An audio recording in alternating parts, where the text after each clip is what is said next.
समाजवादी व्यापार सभा के प्रदेश अध्यक्ष ने बीजेपी सरकार पर जमकर निशाना साधा। प्रदेश की मौजूदा बीजेपी की सरकार को व्यापारियों के विरोधी पार्टी बताते हुए जमकर सियासी तीर छोड़े। वहीं शुक्रवार को चंदौसी के सपा नगर कार्यालय पर दिवंगत सपा नेता विनोद कुमार चुलबुल के पुण्यतिथि पर अपने श्रद्धा सुमन अर्पित करने पहुंचे। चंदौसी आगमन पर उन्होंने फूल मालाओं से स्वागत किया गया। इस दौरान उनके साथ व्यापार सभा के प्रदेश सचिव पवन गुप्ता, सपा के वरिष्ठ नेता सतीश प्रेमी मौजूद रहे।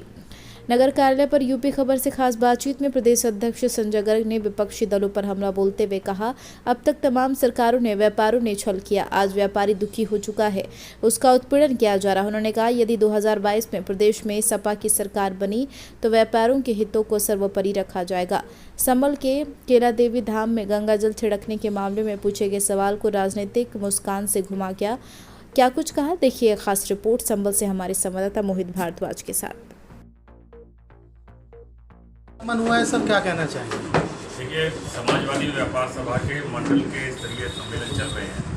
आज हमारा 13वां मंडलीय सम्मेलन यहाँ बदायूं में था, बरेली मंडल का, और कल मुरादाबाद मंडल का सम्मेलन है।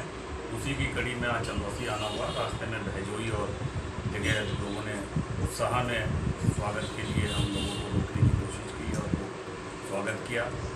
ये महसूस हो रहा है पूरे प्रदेश में कि व्यापारी इस समय बहुत ही हताशा और निराशा की स्थिति में है और वो समाजवादी पार्टी को एक आशा की किरण के रूप में देख रहा है। सर, बार बार भारतीय जनता पार्टी हमलावर होती रही है समाजवादी पार्टी पर व्यापारियों को लेकर, तो व्यापारी हित की सर क्या बात इस समय आपको लग रही है कि उत्तर प्रदेश में नहीं होनी चाहिए? देखिए, जब से भारतीय जनता पार्टी की सरकार आई है तब से लगातार उसका रवैया व्यापारियों के प्रति संवेदनहीन है। मैं जब यहाँ शब्द व्यापारी इस्तेमाल कर रहा हूँ तो उसमें मैं अडानी और अंबानी को व्यापारी नहीं मानता। वो कॉरपोरेट सेक्टर के उच्च स्तर के सुपर रिच लोग हैं। ये सरकार आम आदमी का वोट लेती है हिंदू बनाकर, परंतु निर्णय और काम करने की बात करती है और संसद का इस्तेमाल करती है केवल बड़े कॉरपोरेट घरानों के लिए। और ये इनका किरदार इस समय जनता के सामने स्पष्ट हो चुका है।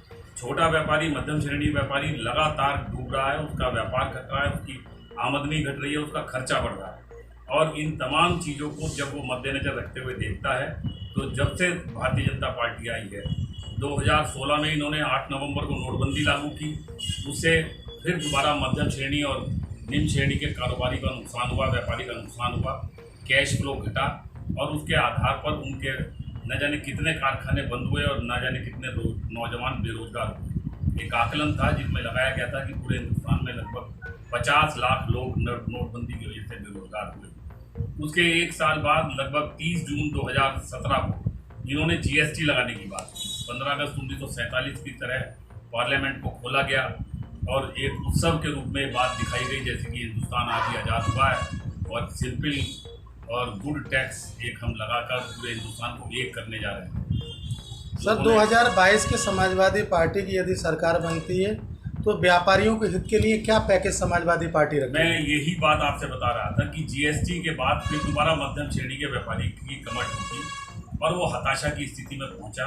लगभग 975 संशोधन जीएसटी काउंसिल के द्वारा अभी तक किए जा चुके हैं और अभी भी वन प्रोडक्ट वन टैक्स के नाम पर या 3 बार की रिटर्न के नाम पर या व्यापारी को दंडित कर जेल भेजने के नाम पर या 50,000 रुपये के ई-वे बिल के नाम पर उसका शोषण करने के नाम पर और जिस तरह से जीएसटी अधिकारियों का भ्रष्टाचार बढ़ा है उससे फिर दोबारा व्यापारियों में हताशा आई और जो अनियंत्रित लॉकडाउन हुआ उसमें अपनी जान की बाजी लगाकर व्यापारी ने पूरे हिंदुस्तान में खाद्य रसद सप्लाई किया, डीजल पेट्रोल सप्लाई किया, परंतु उन्हें फ्रंटलाइन वॉरियर भी नहीं माना गया और न जाने कितने लोग उससे कोरोना से शिकार हो गए। उनका प्राथमिकता के आधार पर वैक्सीनेशन नहीं हुआ, वो कोरोना के ग्रसित होकर शहीद हो गए। हमने इस बात की मांग की कि उन तमाम व्यापारियों को 10 लाख रुपए का मुआवजा दिया जाए, फिर दोबारा उनके प्रति रवैया रुखा रहा। तो इन तमाम चीज़ों से व्यापारियों के अंदर बहुत ज़्यादा गुस्सा है, परंतु लोकतंत्र का गला घुट रहा है। आज आप मेरा इंटरव्यू ले रहे हैं, परंतु वो कितना बड़े स्क्रीन पर दिखाई देगा नहीं देगा मुझे नहीं पता, परंतु प्रिंट मीडिया और इलेक्ट्रॉनिक मीडिया को किसी भी रूप में उन्हें अपने अनुरूप इस्तेमाल करने का काम जिस तरह से वर्तमान सरकार कर रही है, ऐसे में और जिस तरह से सीबीआई और तमाम अपने विभागों का इस्तेमाल कर रही है, तो व्यापारी सहमा हुआ है। पर न जाने कितने इलाकों में मुझे प्रतिष्ठित व्यापारी मिले, उन्होंने कहा आज हम आपसे मिलने आ गए, अगर ये बात बाहर निकल गई तो हो सकता है कल हमारे घर में कोई छापा पड़ जाए। तो व्यापारी दहशत में है और डरे हुए स्थिति में होने के लिए कारण वो अभी सरफेस पे नहीं आ रहा, परंतु जैसे ही आचार संहिता लगेगी, चुनाव का मौका मिलेगा, तो वो इनसे निजात पाने का काम करेगा और समाजवादी पार्टी को मत देगा। समाजवादी पार्टी के प्रति उसका विश्वास है, क्योंकि समाजवादी पार्टी ने जो कहा है वो पहले भी किया है, चाहे चोरी खत्म करने की बात हो, 3/7 स्थगित करने की बात हो, उद्योग बंधु और व्यापारी बंधु की योजना शुरू कर उनके समस्याओं का समाधान करने की बात हो, वैट जब तक व्यापारी नहीं चाहेगा इसके बाद को लागू करने की बात हो, व्यापारी दुर्घटना बीमा राशि की शुरुआत करने की बात हो, इन तमाम चीज़ों पर समाजवादी पार्टी की सरकार जब भी आई है, single window system Akhilesh ji ने शुरू किया था इन्वेस्टमेंट को बढ़ावा देने के लिए, वो तमाम चीज़ें उन्होंने की हैं, परंतु भारतीय जनता पार्टी ने जो वायदे किए उन्हें पूरा करने का काम नहीं किया। उन तमाम मुद्दों को लेकर हम लोग फिर दोबारा आज व्यापारियों पर इस बात के लिए नब्ज ले रहे हैं, सुझाव ले रहे हैं, उनके उन सुझावों को हम चुनावी घोषणा पत्र में शामिल करेंगे। परंतु एक जो परसेप्शन इन्होंने हमारी पार्टी के खिलाफ बना रखा है, उसके लिए दुनिया की श्रेष्ठतम प्रणाली लॉ एंड ऑर्डर के लिए 100 डायल को लाने का काम माननीय अखिलेश जी ने किया था। हम फिर इस बार सरकार में आने के बाद व्यापारी हेल्पलाइन जारी करेंगे।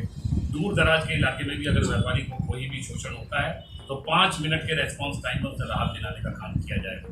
2 लाख तक के जो स्वास्थ्य बीमा छोटे व्यापारियों के लिए लागू करने का काम किया जाएगा। दुर्घटना बीमा राशि को 10 लाख से बढ़ाकर 20 लाख किया जाएगा। और हम उस धोखे वाले को, रेडी वाले और पटरी वाले को जो छोटी पूंजी लगाकर अपना जीवन यापन करता है, उसे भी व्यापारी समझते हैं। इन तमाम तर लोगों के लिए भी हम जो छोटा कंज्यूमर है उसके लिए 300 यूनिट बिजली फ्री करने का काम करेंगे और किसी भी रूप में व्यापारी को निराश नहीं होने देंगे। और एक बहुतायत में वर्ग, इस समय सबसे बड़ा वर्ग पूरे उत्तर प्रदेश में अगर है तो वो व्यापार कर कर अपने परिवार का संचालन कर रहा है। उसके लिए उन्हें सम्मान दिया जाना, उनके अंदर आत्मविश्वास पैदा करना, उसके लिए समाजवादी पार्टी कोई कदर बाकी छोड़ने का काम नहीं है। सर, एक छोटा सवाल, संभल में अभी केला देवी धाम में मुख्यमंत्री की जनसभा के दौरान जब जनसभा उनकी हो गई तो गंगा जल का छिड़काव समाजवादी पार्टी के द्वारा किया गया। समाजवादी पार्टी आरोप लगा रही है कि बदले के भावना से समाजवादी पार्टी के कार्यकर्ता पर कार्रवाई हुई। सर, इसको आप किस नज़र से देखते हैं? सर देखिए, ये तो बात जग जाहिर है, तमाम अखबार के जरिए सूचनाएं मिल रही हैं किस तरह से ब्लॉक प्रमुख का चुनाव हुआ, किस तरह से जिला पंचायत अध्यक्ष का चुनाव हुआ।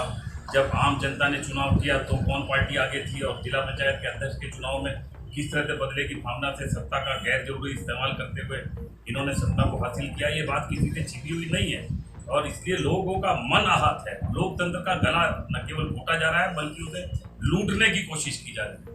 परंतु जब जनमत का आधार होगा और जनता को वोट देने का सवाल होगा तो निश्चित रूप से जनता जो लोकतंत्र की हिमायती है, जो इस दस्तूर और लोकतंत्र की और संविधान की रक्षा करना चाहती है, वो इस बात का सबक दिलाने का काम। वीडियो को लाइक करें, शेयर करें और चैनल को सब्सक्राइब करें। खबरों के नोटिफिकेशन के लिए बेल आइकन दबाना न भूलें।